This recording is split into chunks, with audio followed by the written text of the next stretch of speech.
បាទជំរាបសួរពុកម៉ែបងប្អូនអរគ្នាថ្ងៃនេះខ្ញុំមានវីដេអូថ្មីមួយគឺតាក់ទងនឹងចំណេះដឹងថ្មីអញ្ចឹងបងបាទថ្ងៃនេះគឺខ្ញុំមានក្លាសសរសៃបងប្អូនបាទក្លាសសរសៃបាទអ្នកដែលមានបញ្ហាឈឺចង្កេះខ្លាំងឈឺគួងឈឺអីចឹងណា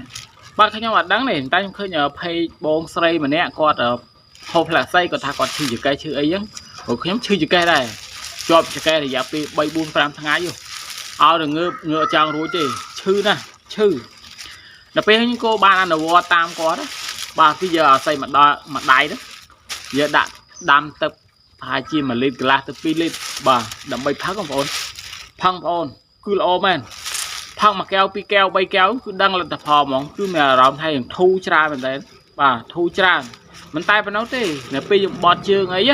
គឺធ្វើឲ្យទឹកនោមយើងគឺថ្លាតែម្ដងថ្លាល្អបាទគឺថ្លាល្អបាទឥឡូវខ្ញុំអនុវត្តហើយយើងអ្នកដែលមានបញ្ហាឈឺចង្កេះដូចខ្ញុំបាទសូមអាចយកស្លឹកអាស័យបាទយកស្លឹកអាស័យទៅដាំទឹកផឹកបងប្អូនសូមបញ្ជាក់ណាស្លឹកអាស័យអ្វីក៏បានបងប្អូនអាស័យព្រៃអាស័យស្រុកបាទអាស័យចិនអាស័យអ្វីក៏ដោយឲ្យតែស្លឹកអាស័យ